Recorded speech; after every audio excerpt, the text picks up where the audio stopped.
Olá, colega médico. Vamos falar hoje sobre um tema super importante para quem está começando a montar sua própria sala de vacinação no seu próprio consultório.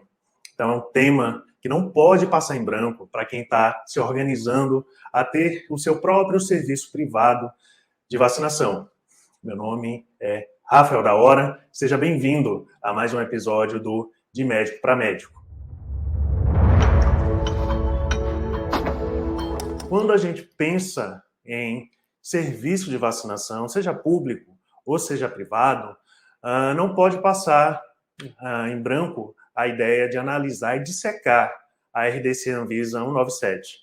É uma regulamentação da Anvisa, que é o órgão máximo, né, de fiscalizatório sanitário do país,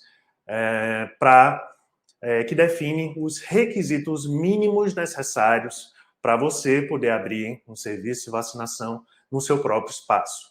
Então, em 2017, houve uma revisão, houve uma reestruturação sobre o que seria necessário do ponto de vista de pré-requisito mínimo para ter o seu próprio serviço de vacinação.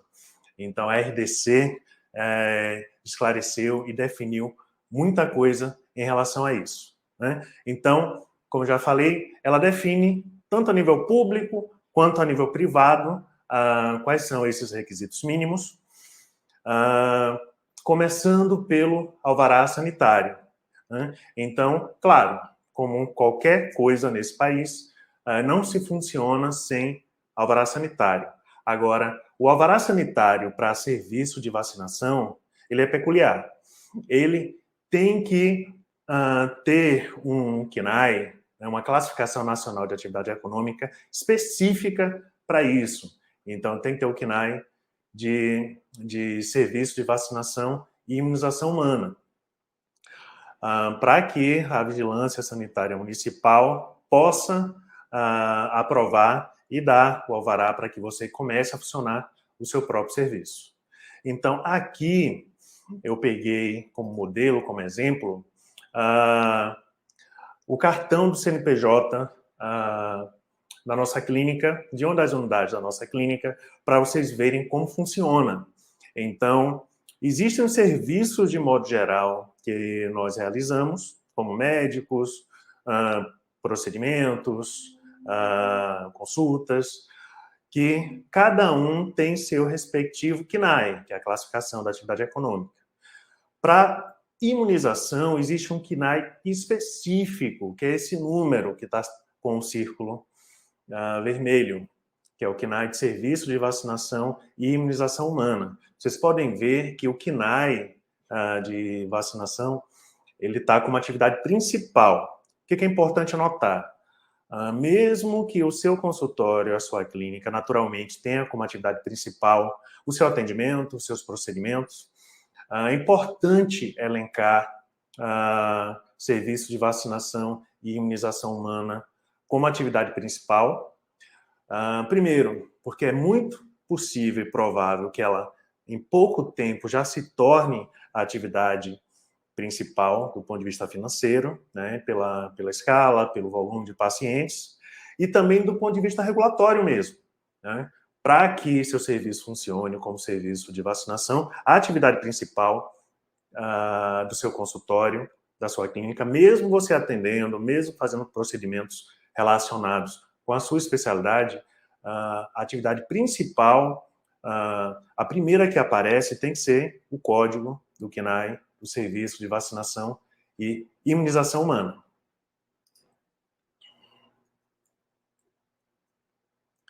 Então, aqui a gente consegue ver também, na licença sanitária, no alvará sanitário, o mesmo cuidado, que o principal código para um serviço de vacinação é essa sequência de números. Então, ele vem tanto no cartão do CNPJ, quanto em todos os alvarás, alvará sanitário, de funcionamento e por aí vai. Agora, é importante notar que, para que haja essa atualização, antes de tudo isso, é necessário ter a atualização do contrato social. Então, o contrato social do seu consultório, da sua clínica, tem que passar por um processo de atualização, tem que entrar em contato com o seu contador, para que acrescente esse CNAE, essa atividade a mais no contrato social. E a partir daí, todos esses documentos, cartão do CNPJ, alvará sanitário, todos eles já virão com esse novo CNAE acrescentado. Então, no artigo 5º da RDC, ele descreve que o estabelecimento que realiza serviço de vacinação deve estar inscrito e manter os seus dados atualizados também no CNES, no Cadastro Nacional de Estabelecimento de Saúde. Claro, toda clínica, todo consultório tem que estar atualizado no CNES, independente do tipo de serviço que preste. Já no 6º artigo, ele define que deve estar fixado na parede da recepção, ou mesmo na sala de vacinação, o calendário nacional de vacinação do SUS, porque a Anvisa entende que todo paciente que for realizar a vacinação a nível privado, ele tem que saber da disponibilidade ou não das vacinas no posto de saúde também.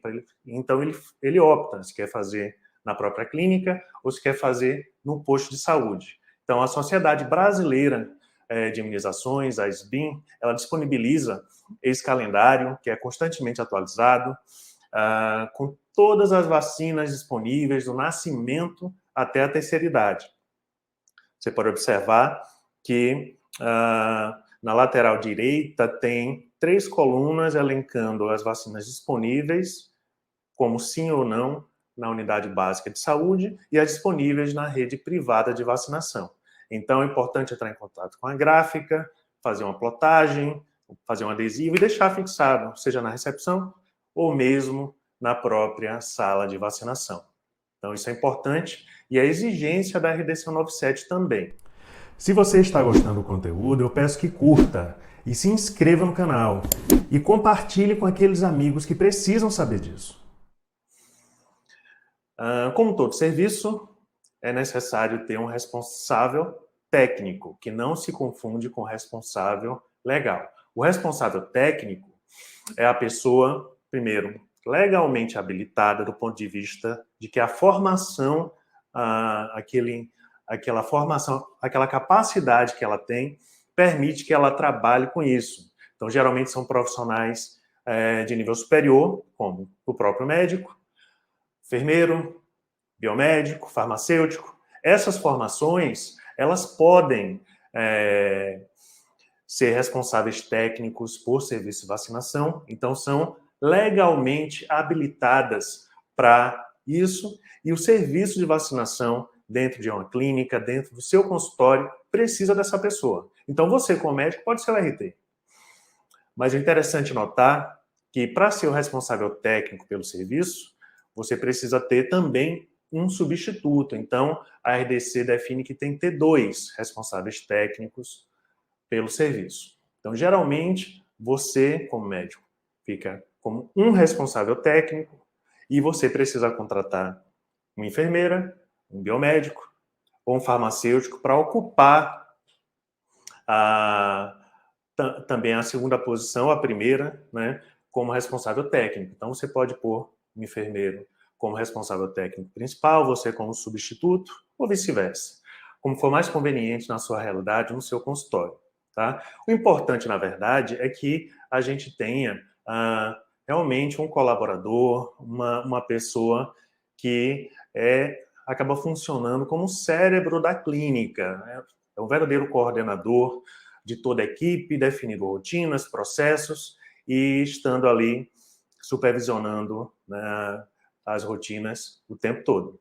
Então, esse profissional é muito importante e o processo de recrutamento, seleção, treinamento desse profissional é tão importante quanto.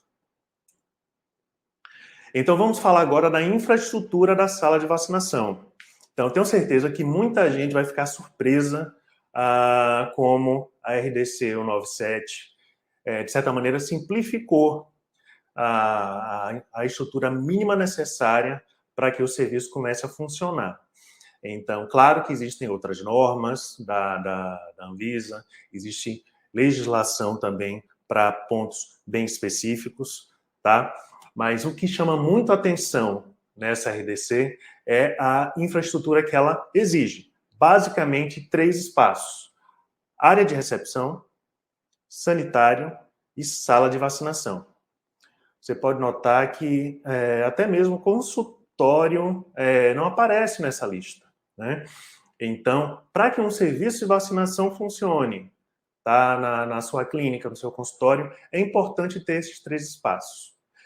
E é curioso notar que dos 3 espaços, 2 espaços o médico já tem.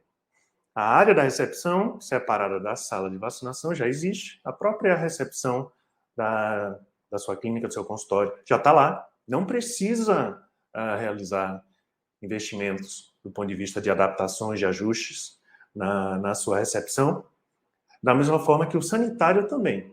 Então, dos 3 espaços necessários, dos 3 cômodos necessários para montar um serviço de vacinação, só fica restando um cômodo, que é a sala de vacinação propriamente dita.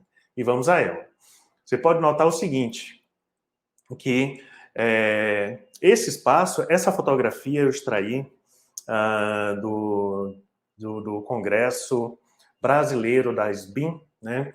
A Sociedade Brasileira de Imunizações, em todo o congresso anual, ela tem uma iniciativa muito legal, que é construir, né, tanto digitalmente quanto fisicamente, muitas vezes, uma sala de vacinação modelo, uma clínica modelo, para mostrar quais são as boas práticas, quais são as estruturas necessárias, qual a infraestrutura para ter um serviço de vacinação, tá? Então, nessa imagem, você consegue ver que nós temos aqui a bancada e a pia, claro, necessária para a preparação do imunobiológico, da vacina.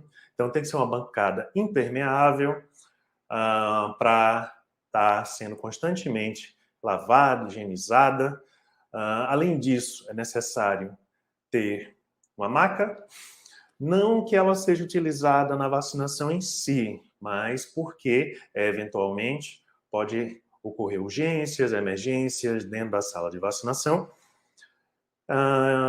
Sendo a mais comum o desmaio, a síncope, que é comum em adolescentes que têm uma certa fobia por agulha, ele tem um desmaio. Mas, na verdade, a maca está ali para qualquer tipo de intercorrência que for necessário, ter um espaço para o paciente ficar deitado.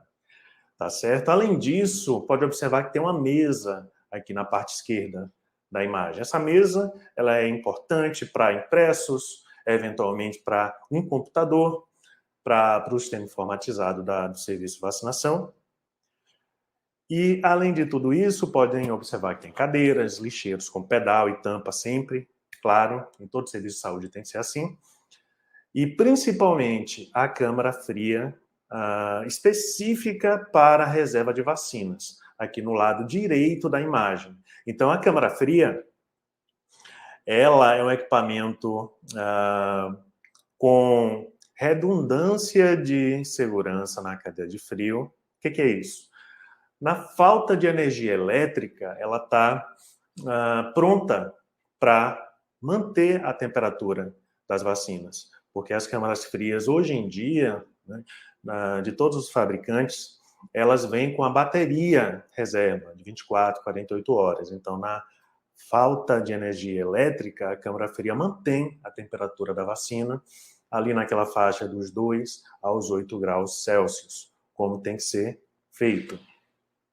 Então, resumindo, a sala de vacinação tem que ter a pia de lavagem, tem que ter a bancada, a mesa, cadeira, caixa térmica, o equipamento de refrigeração exclusivo, que é a câmara fria, e a maca. Do ponto de vista de estrutura, você pode observar que não é nada de muito complexo, de muito sofisticado. O equipamento eletrônico que tem um pouco mais de tecnologia embarcada é a câmara fria, mas tirando isso, realmente a estrutura necessária para montar a sala de vacinação no próprio serviço, no próprio consultório, é alcançável. Né? Com a organização, todo médico que tem interesse em ter seu serviço de vacinação, ele consegue organizar isso.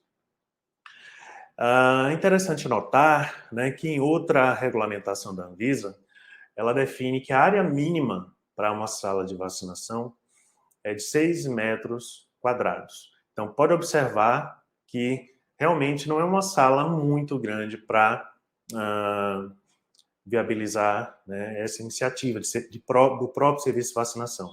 As paredes, naturalmente, têm que ser revestidas de tinta lavável, então tem que ser uma daquelas tintas que, sempre que necessário, né, na higienização, pode ser lavada, pode ser higienizada, porque a tinta não destaca. O piso lavável também, as superfícies, de modo geral, laváveis. É importante perceber também a questão da acessibilidade, portas de sanitários adaptados para cadeirantes. Então, tem que ter aquele suporte para apoiar o cadeirante no uso do sanitário. Independente, na verdade, que é entre nós, de ser serviço de vacinação ou não, a nossa clínica, o nosso consultório tem que ser acessível. É uma questão de cidadania. Então, essa acessibilidade, caso o seu consultório ainda não esteja adaptado para essa realidade, adapte, independente de estar pensando em montar serviço de vacinação ou não, porque isso a gente entrega muito mais qualidade, né? E é o justo para com nossos pacientes.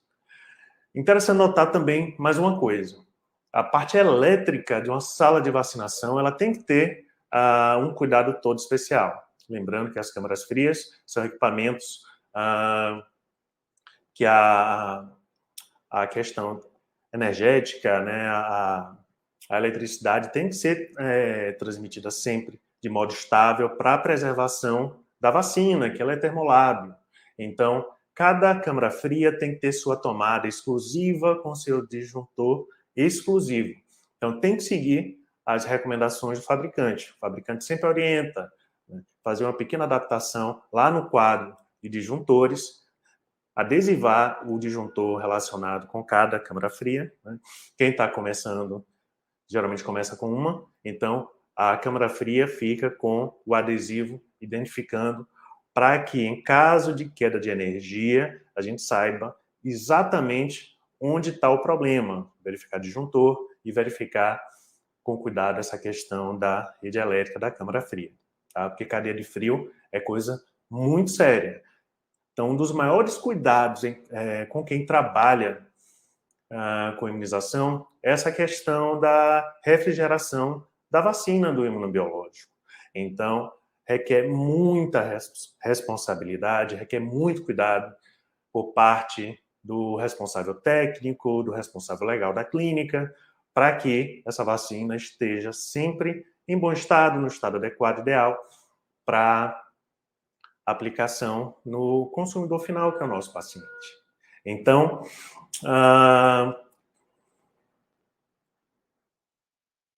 seguindo, é interessante falar também de fornecedores. Quando o médico abre seu serviço de vacinação, ele começa a se perguntar, muito bem, como eu vou comprar a vacina? Como eu vou comprar o imunobiológico? Como funciona? Tá? Eu estou falando com uma perspectiva de quem está começando. Como faz para comprar a vacina, afinal de contas? Então, nós temos dois players nessa parte. Tanto o distribuidor, que é o intermediário, que compra a vacina nos fabricantes e entrega para as clínicas de vacinação, quanto o próprio fabricante. Então, no Brasil, como distribuidores, os principais atualmente, nós temos a Oncoprod e a Tecnocode, né? Nós tínhamos a Mafra, que foi incorporada com a Tecnocode, que elas já estão compondo, na verdade, uma empresa só. Então, Mafra, que agora está na Tecnocode, é a Oncoprod. Então, Tecnocode e Oncoprod são os principais distribuidores. Então, são as empresas que a nossa responsável técnica, o nosso responsável técnico está constantemente entrando em contato, fazendo cotação para poder adquirir as vacinas. E para quem está abrindo o serviço de vacinação, é importante entrar em contato com essas empresas. Se você estiver com tudo regularizado, contrato social, alvará sanitário, de funcionamento, certificado de responsável técnico, tudo em dia, em ordem, certamente você não vai ter muita dificuldade para poder ficar credenciado junto a esses fornecedores. Então, é importante, na verdade, já adiantar, entrar em ação, começar a separar toda essa documentação, para quando entrar em contato com o distribuidor, já está tudo à mesa. Então, além do distribuidor, eventualmente, o serviço de vacinação, a clínica que tem sala de vacinas, precisa também comprar diretamente no fabricante. É a exceção, que a regra é comprar com o distribuidor, mas com fabricante como GSK, por exemplo, em campanha da vacina da gripe, é muito comum anualmente realizar a compra diretamente com eles. Então, é importante também estar credenciado junto com os fabricantes. Então, GSK, MSD, Pfizer, Abbott e por aí vai. Tá? Então, esse relacionamento com o fabricante, com o distribuidor, é peça-chave para ter um serviço de vacinação privado bem sucedido, porque no mercado nacional nós temos poucos fabricantes e uma quantidade menor ainda de distribuidores. Então, ter um bom relacionamento, estar sempre em dia com a documentação, é fundamental para não ter problema de falta de fornecimento de vacinas para o próprio serviço. Então, continuando, tá, aquela parte da clínica modelo, vocês podem ver a recepção agora. Na recepção, dá para perceber que não tem nada demais. Cadeiras, tem um balcão da recepção, e chama atenção ali ao fundo o cartaz, né, com o calendário nacional de vacinação. Então, esse calendário pode estar na recepção, pode estar na sala de vacinação. É importante que ele fique fixado, visível ao paciente, para que ele tire suas dúvidas e para que a gente também respeite um dos artigos da RDC 197. Interessante, como todo serviço, o serviço de vacinação tem que ter aqueles procedimentos operacionais padrão. Faz parte da organização da rotina de processos do serviço de vacinação e também porque, naturalmente, a vigilância sanitária vai te cobrar na visita anual sobre esse processo. Então, é importante que esses processos operacionais padrões, os POPs, estejam bem organizados e bem estruturados, impressos para fácil acesso da vigilância sanitária. Então, são inúmeros POPs. No serviço de vacinação, no nosso, a gente tem 25, 30 POPs diferentes. Mas, como exemplo, eu estou mostrando aqui para você os principais, tá? Então, manutenção da cadeia de frio, claro, que é uma das partes críticas para um serviço de vacinação funcionar. Então, a vacina tem que sair do fornecedor, do fabricante, passar pelo distribuidor, chegar na clínica de vacinação e terminar no braço do paciente, sempre nessa faixa estreita de temperatura, dos 2 aos 8 graus. Então, a manutenção da cadeia de frio é muito importante. E ter um procedimento operacional padrão definindo e ajustando como tem que ser é importante. E toda a equipe da clínica está ciente disso também. Tem o POP da falta de energia elétrica, como fazer, como proceder em caso de energia elétrica, porque a vacina tem que estar na temperatura certa sempre. POP de preparo e administração de vacinas, o POP de notificação de evento adverso. Evento adverso pós-vacinal é uma notificação que tem que ser feita pelo responsável técnico pelo serviço. POP de atendimento de emergência. É um evento extremamente raro ter alguma urgência, emergência, serviço de vacinação, mas tem que existir esse protocolo operacional, já com todas as rotinas, com o kit médico de urgência, o que proceder, como transferir o paciente se for necessário. O POP do PGRSS, o Plano de Gerenciamento de Resíduos Sólidos, é importantíssimo porque lidamos com agulha, com pérfuro cortante, então tem um descarte desse material. Esse material descartado vai ter que ter a coleta de uma empresa credenciada para poder realizar isso. Então, de modo geral, resumindo, as principais documentações que o médico precisa para abrir o seu próprio serviço de vacinação na sua clínica são contrato social, claro, junto com alvará sanitário, alvará de funcionamento, cartão do CNPJ, os certificados dos responsáveis técnicos. Então, o médico ele precisa do certificado do Conselho Regional de Medicina, que ele é o responsável técnico daquele serviço de vacinação. Um enfermeiro precisa do Conselho de Enfermagem, o farmacêutico do Conselho de Farmácia, e por aí vai. Então, é importante ter esse certificado que prova que aquele profissional é um responsável técnico. Lembrando que tem que ter 2 responsáveis técnicos no serviço. Então, acaba sendo, nessa realidade do consultório do médico, o médico e o colaborador que ele contratou para estar coordenando a equipe, de modo geral. Importante ter nota fiscal de compra de tudo que for comprado, de imunobiológico, das vacinas, das câmaras frias, das caixas térmicas, por uma questão fiscalizatória. Então, está sempre separado. Nós documentamos tudo no Drive. Nós utilizamos, por exemplo, o Google Drive, porque num serviço de vacinação, a quantidade de notas fiscais, de boletos, é muito maior do que a quantidade que nós estamos habitualmente acostumados com o consultório normal. Então, é importante passar a ter uma organização digital muito grande, salvar na nuvem toda a documentação, notas fiscais, porque fica fácil rastrear, localizar e imprimir, se for necessário.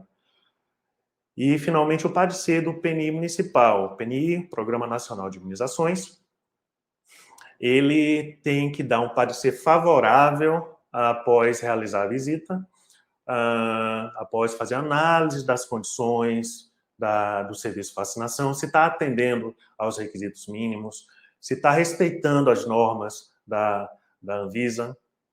Então, a equipe do PNI municipal, algumas vezes até do PNI estadual, tem que fazer periodicamente uma visita ao serviço de vacinação para dar a chancela, para dar o seu ok de que está tudo certo. Então, pode ver que, além da visita da equipe da Vigilância Sanitária, você vai ter também a visita da equipe do PNI municipal. Então, podem notar como montar o próprio serviço de vacinação não é tão complexo como parece. De certa maneira, é até simples, principalmente para você, colega, que já tem um espaço próprio. Então, tendo já uma clínica funcionando, com a sua recepção, com o seu sanitário, basta ter uma sala adicional de mais de 6 metros quadrados para começar a se organizar e criar o seu próprio serviço de vacinação. O serviço de vacinação, atualmente, no Brasil, é uma ótima oportunidade para criar valor junto com os próprios pacientes, para aumentar a lucratividade da clínica também, porque cada vez mais se pensa em medicina preventiva do que curativa. E o número de oportunidades de vacinação é enorme, não só com crianças, mas também adolescentes, gestantes, adultos, idosos. Então, independente da sua especialidade, independente do seu endereço, independente do seu conhecimento prévio de imunizações, porque todo médico que eu conheço é super estudioso, né? É uma barreira de aprendizado completamente alcançável, que em pouco tempo, estudando as coisas certas, é possível aprender. Então, você pode sim montar com baixo investimento um serviço de vacinação no seu próprio consultório, porque 80% da infraestrutura já está pronta, porque o consultório já funciona, basta ter a sala adicional. Em poucos meses, organizando a documentação, é possível, é viável, é factível fazer isso. Então, colega, se você gostou do vídeo, eu peço que você deixe o like e compartilhe esse vídeo com outros colegas que tenham interesse no tema, organizar, montar o próprio serviço de vacinação a nível privado, a nível do próprio consultório. E peço também que siga né, que se inscreva no nosso canal, que a gente está sempre periodicamente aqui compartilhando nossa experiência